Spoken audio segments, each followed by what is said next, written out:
Okay, today's higher level English paper one was a lovely and interesting paper.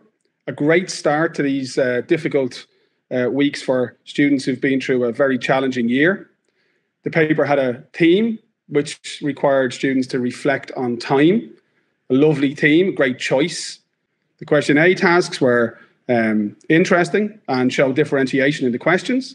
There was a great focus on understanding of style and genre in the third question for each one of those tasks. And I really liked how the weighting of the marks rewarded knowledge of language and genre in that particular question. Any student who didn't really want to answer a question A, of course, this year didn't have to answer one. There were also 3 lovely question B options, and candidates had to pick one of those options. There was an open letter.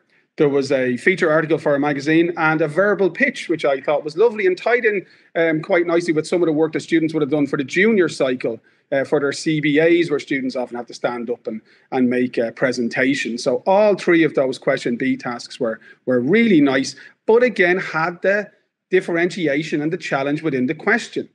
Each question had 3 elements besides the framework.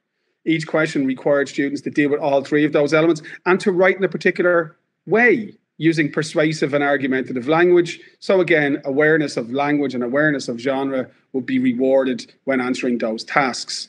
Coming to the comprehension section there, always a very important section on the English paper. In a normal year, and this has not been a normal year, in a normal year, this section is usually worth 25% of the entire English paper. This year, because of the changes made to facilitate the COVID situation, that section has increased to be equal to 36% of the available marks, not just on paper 1, but on paper 1 and paper 2 combined. So I suppose it was really important that section be fair and offer students interesting tasks, and it certainly did. I loved the variety of questions. As usual, there were 7 titles, there were a couple of personal essays, there was a short story, there was a speech, amongst other titles. And they were all very precise.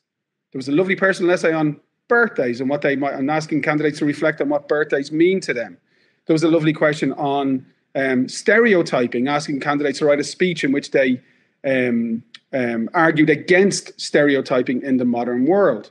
All of these questions require thought, planning, imagination, and critical thinking. In other words, they're exactly the type of questions that should be on the Leaving Certificate Higher Level English Paper 1. This Paper 1 was reassuring for students who've had a really difficult year, and they can look forward now to tomorrow's Paper 2, which I am sure will be equally fair and equally challenging.